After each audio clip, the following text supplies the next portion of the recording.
Hello dear students, welcome back to the channel. आज हम class 10th की first flight book की एक बहुत ही इम्पॉर्टेंट पोएम के बारे में बात करेंगे। इस पोएम का नाम है the ball by the brilliant American poet John Berryman. So now don't let the simple title fool you. This is not just a story about a kid losing a toy. It is a profound, heartbreaking look at one of life's first major lessons, and that is the lesson of loss. जी हाँ, इसके title पर ही मत जाइए।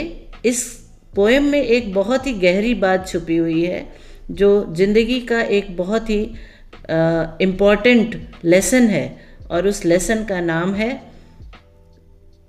Loss को कैसे handle करें।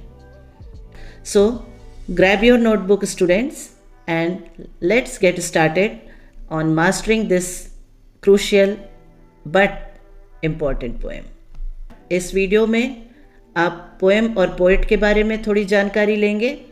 उसके बाद जो इसकी थीम है, सेंट्रल आइडिया, उसकी बात करेंगे। Then summary and explanation of the text stanza wise or line wise with word meaning, and literary devices, or you can say figure of speech used in the poem, and lastly message of the poem. So first of all we will talk about the introduction about the poem. The poem has described the reality of life which everyone has to face one day. ये poem the ball जो है वो ज़िंदगी की एक सच्चाई को बयां कर रही है, बता रही है। वो ऐसी सच्चाई है जिसे हर एक को एक न एक दिन फेस करना ही होता है, चाहे वो बच्चा हो, चाहे यंग हो, चाहे वृद्ध हो, एडल्ट हो, जो भी, मतलब हर एक को ये सच्चाई को फेस करना ही पड़ता है। The poet has touch the topic of how to stand up against the miseries and sorrows of life, और ये सच्चाई है, everyone has to face miseries and sorrow of life. No one can run away from this. इस poem के माध्यम से poet हमें यही बता रहे हैं कि कैसे मिजरीज और सॉरोज के सामने हमें डील करना है, खड़े होना है। Now a short introduction about the poet John Berryman, who was born in 1914 and he died in 1972. His full name was John Allen McAlpin Berryman. He was an American poet and a great scholar. He was known for his deeply personal emotional poetry. मतलब उनकी जो poetries थी वो ज़्यादातर personal होती हैं और emotions उनका मेन थीम होता है। इनकी जो सबसे फेमस रचना है, सबसे फेमस वर्क है, वो है द ड्रीम सॉन्ग्स। उसके लिए उनको पुलिट्जर प्राइज़ भी मिला था। Berryman often explored the theme of grief, identity, and the process of growing up. All reflected profoundly in this poem also, The Ball. मतलब ज़्यादातर बेरीमैन ने इसी थीम पे कविताएं लिखी हैं, grief, identity and the process of growing up. और ये तीनों चीज़ इस पोएम, ये जो आप पढ़ने जा रहे हैं द बॉल, उसमें आपको मिलेगी। चलिए we will talk about the central theme, जिसको खुद जॉन बेरीमैन ने एक नाम दिया है, the epistemology of loss. Epistemology, यही सब पॉइंट्स है जो थीम में मैं आपको बताऊंगी। पहला है लॉस इज़ यूनिवर्सल। जो लॉस है वो सब यूनिवर्सल है, every one has to face. ये मेन थीम है कि the core theme is that every one experiences loss in their life of possessions. Possessions का लॉस हो सकता है, पीपल का लॉस हो सकता है, मेमोरीज का लॉस हो सकता है। It is an inevitable part of living. Inevitable means जिससे कि बचा नहीं जा सकता। सेकेंड जो की फीचर्स है ऑफ आपका ये टर्म एपिस्टोमोलॉजी में, मैच्योरिटी एंड रिस्पॉन्सिबिलिटी। लॉस तो सबको फेस करना है, but one has to show maturity and responsibility. The loss of the ball is the boy's first realisation of responsibility. इस पोएम में आप पढ़ेंगे कि एक बच्चा अपनी बॉल खो देता है तो वो उसका लॉस है, और किस तरह से वो उसे मैच्योरिटी से हैंडल करता है, यही इसमें सीख है जिसे हम सभी को लेना है। He must now learn to handle और स्टैंड अप। अब उस बच्चे को हैंडल करना सीखना है और खड़े होना है ग्रीफ जो उसे मिला है, लॉस जो उसे मिला है, और जो सच्चाई उसके सामने है। सच्चाई क्या थी? What is gone can not B instantly replaced. जो चला गया तुरंत नहीं आपको मिलेगा, ना ही तुरंत उसकी जगह कोई ले सकता है। थर्ड पॉइंट जो है, मटेरियलिज्म वर्सेस इमोशनल अटैचमेंट। मतलब मनी लॉस, जो एक्सटर्नल मटेरियल लॉस है वो एक्सटर्नल होता है, ठीक है, लेकिन उससे इमोशनल अटैचमेंट जो होता है वो इंटरनल है। The ball represent the boy's childhood innocence. इस पोएम बॉल में बच्चे का इनोसेंस और बचपन दिखाया गया है। The poet suggest that no amount of money can buy back the same ball. Ball उसको दूसरी मिल जाएगी, छोटी सी बॉल की बात नहीं है, लेकिन वो बॉल जिसके साथ उसकी मेमोरीज जुड़ी हैं, जिसके साथ उसका इमोशनल अटैचमेंट था, वो बॉल चली गई है। That is the loss of that child, और वो रिप्लेस नहीं हो सकती। हाँ, दूसरी मिल जाएगी, he can add on new memories. तो यही बताया जा रहा है कि no amount of money can buy those emotional memories attached to the lost thing. Hope you understood the central theme, epistemology of loss.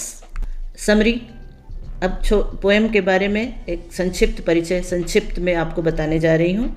The ball poem is about a boy who loses his ball in the water and the painful realisation that some things once lost can not be replaced.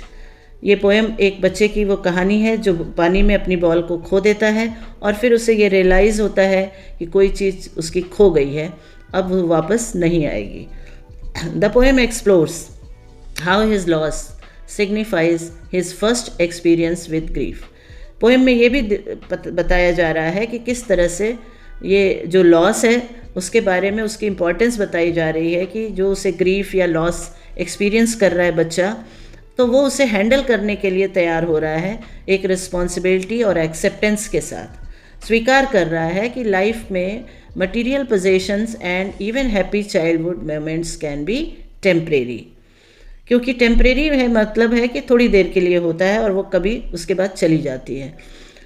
Through the boys reaction the poet conveys, लेकिन उसके बाद बच्चे का जो reaction है उसके through poet बताना चाह रहे हैं कि life involves learning to cope up with the loss and moving forward. कि लाइफ जो है ये बता रही है कि जो कुछ भी लॉस हुआ है उसे कैसे हैंडल करना है। ये समझना है कि लाइफ इन्वॉल्व्स लर्निंग, उसमें बहुत सारी लर्निंग हम लॉस से भी सीखते हैं। अब हमें उस लॉस के साथ कोप अप करना है और आगे बढ़ना है। वैसे ये आसान नहीं है, खासकर उस बच्चे के लिए, लेकिन फिर भी उसे सीखना है। अब हम टेक्स्ट पोएम के बारे में लाइन वाइज एक्सप्लेनेशन देखेंगे। तो ये पोर्शन जो पोएम का इस स्लाइड में है वो आपको उसके इनिशियल लॉस के बारे में इंट्रोड्यूस कर रहा है। What is the boy now who has lost his ball? What has he to do? अब यहाँ पे देखिए पोएट खुद बता रहे हैं कि ये बच्चा क्या है जिसने अपनी बॉल ही गुम कर दी, और क्या What has he to do? अब इसे क्या करना है? I saw it go merrily bouncing down the street and then merrily over there it is in the water. अब यहाँ पे बताया जा रहा है कि बॉल कैसे गायब हुई, कैसे बॉल का बच्चे ने बॉल कैसे गुम करी, लूज़ किया। पोएट कह रहे हैं कि जब बच्चा बॉल से खेल रहा था तो मैरिली मीन्स चेयरफुल था, और बॉल के साथ कभी उसको बाउंस कर रहा था। बाउंस मतलब jumping up and down, ball को ऊपर फिर नीचे इसके साथ खेल रहा था गलियों में, लॉन में, और फिर इसी तरह बाउंस करते करते खुश होते होते वो बॉल को उस तरफ ले गया जहाँ पानी था।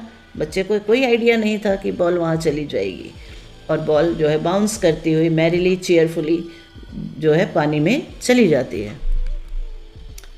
नो यूज टू से oh there are other balls. अब बच्चे को ये भी नहीं कह सकते कोई बात नहीं दूसरी बॉल है। An ultimate shaking grief fixes the ball. अब यहाँ पे ये इसलिए कहा जा रहा है कि बच्चे को ये नहीं दिलासा दे सकते कोई बात नहीं दूसरी। जनरली हम पेरेंट्स करते हैं, कुछ गायब होता है तो हम कहते हैं कोई बात नहीं दूसरी चीज़ ले, but we have to teach, we have to train our younger generation that once what is lost can not be brought back.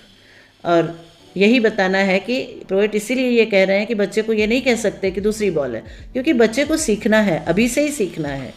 And ultimate shaking grief fixes the boy.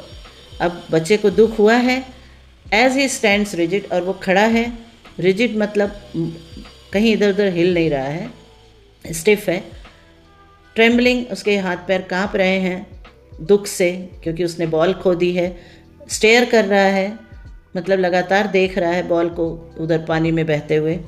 All his young days into the harbour where his ball went. अब वो सारे दिन याद कर रहा है कि harbour के पास वो किस तरह से उस बॉल के साथ खेलता था। यहाँ पे दिखाया जा रहा है कि बॉल जो है वो तो मटेरियलिस्टिक थिंग है, लेकिन बॉल के साथ गुजरा वक्त वो इमोशनल अटैचमेंट यहाँ पे डिस्क्राइब किया जा रहा है। I would not intrude on him, poet कह रहे हैं कि मैं दखल नहीं दूंगा उसके उसमें। A dime another ball is worthless, dime is the currency currency है, और कहा जा रहा है कि एक डाइम में अनदर बॉल आ सकती है लेकिन वो यूजलेस होगी। क्यों? Because now he senses his first responsibility in the word of position. अब उसे समझ आ रहा है कि ये उसका मॉनिटरी चीज़ें थी जो चली गई हैं, लेकिन उसके साथ जो उसके इमोशनल जो उसने वक्त गुजारा, इमोशनल अटैचमेंट है, वो महसूस कर रहा है और करना भी चाहिए। People will take balls, balls will be lost always, little boy. लोग तो लाइफ में भी इसी तरह से कभी लोग उसकी बॉल ले लेंगे, कभी वो बॉल गुम कर देगा। तो बच्चे को ये समझना है कि no one buy a ball back. वो बॉल जो गुम हो जाती है या वो चीज़ें जो गायब हो जाएंगी या लॉस्ट हम कर देंगे, जिन्हें हम लूज़ कर देंगे, वो वापस नहीं आएंगी। Money is external but he is learning well behind his desperate eyes the epistemology of loss. Money तो एक्सटर्नल है लेकिन बच्चा यहाँ सीख रहा है अपनी डेस्परेट आँखों से एपिस्टेमोलॉजी ऑफ लॉस, कि जो चीज़ चली गई वो वापस नहीं आएगी। And now he is feeling that emotions with that ball. So how to stand up, अब उसे कैसे खड़े होना है। Knowing what every man must one day know and most know many days. मतलब कि अब वो बच्चा खड़ा हो रहा है किस तरह से, और ये जानने के लिए कि मतलब बच्चा ही नहीं, हर आदमी को भी ये जानना है कि एक दिन जो एक्सटर्नल चीज़ें हैं उनका लॉस तो होगा, लेकिन उनके साथ जो हमारा इमोशनल अटैचमेंट है वो स्पेशल है, वो वापस कोई नहीं ला सकता है। तो इसलिए सीखना है how to stand up. So epistemology of loss जो है वही इसका मेन थीम है, और एपिस्टेमोलॉजी जो है वो नॉलेज, लॉस अगर है तो अगर आपके पास नॉलेज है तो आप उसे हैंडल कर सकते हैं। यही चीज़ मैंने आपको थीम में समझाया था कि आपको पहले समझना है कि everyone has to face loss. Loss अगर है तो कैसे हैंडल करना है। पोजीशन ऑफ मनी या जो भी है वो one side it is monetary thing, तो वो तो एक्सटर्नल होता है, लेकिन उसके साथ जो गुजरा वक्त होता है, मान लीजिए आपका कुछ पैसा गायब हो गया तो वो तो एक्सटर्नल चीज़ है, लेकिन उस पैसे को किस तरह से आपने कमाया था, वो पैसा आपको कैसे मिला था, दैट इज़ इम्पॉर्टेंट। और आपको वो एक्सेप्ट करना है कि ठीक है चला गया, वो जाने के लिए था, गया। Now you have to realise that things can not come back. वो पैसे आप आगे कमा सकते हैं, लेकिन वो पैसा जो आपकी फॉर एग्ज़ाम्पल पहली कमाई अगर रही हो और कहीं आपने गुम कर दिया हो, तो यही चीज़ इसमें बताई जा रही है, how to deal with the loss. Now literary devices, anaphora, repetition of what means जो वर्ड रेपिटिशन होते हैं, एनाफोरा होता है what is the boy now. पहली ही लाइन में देखिए वॉट वर्ड कई बार रिपीट किया गया है। फिर एलिट्रेशन क्या है? Repetition of consonant sound. बार बार मैं आपको बताती भी हूँ, बट फिगर्स ऑफ स्पीच पे मेरा एक वीडियो भी बना है, आप चाहें तो उसे समझ सकते हैं। His ball went I would not intrude.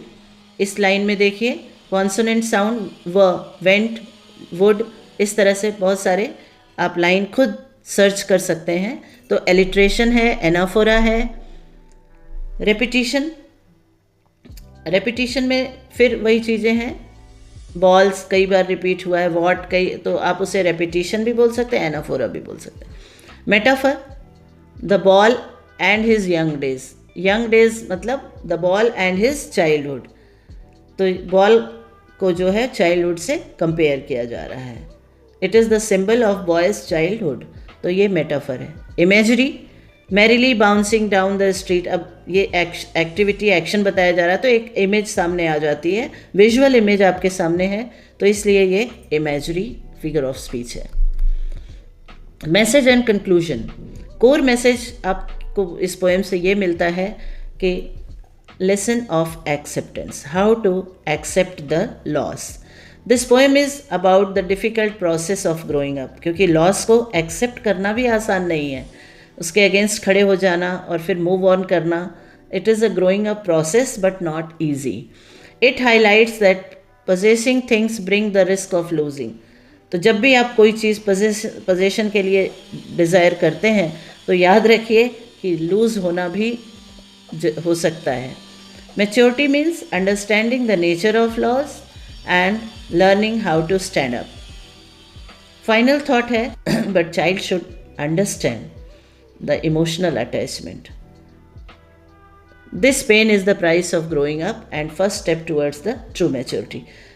Once you learn this thing, then it is a first step towards true maturity.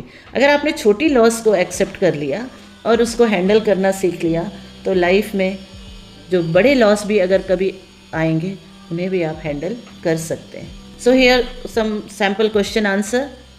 Read the following extract and answer the questions. आप इसे अच्छे से पढ़िए। These are based on the board pattern and board exam में ये पूछे भी गए हैं तो ये इम्पॉर्टेंट भी हैं।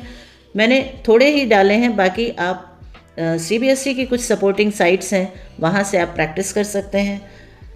माई CBSE गाइड, लर्न CBSE, ऐसे कुछ साइट्स हैं जिन्हें आप रेफ़र कर सकते हैं। बहुत सारे आपको क्वेश्चन बैंक मिलेंगे।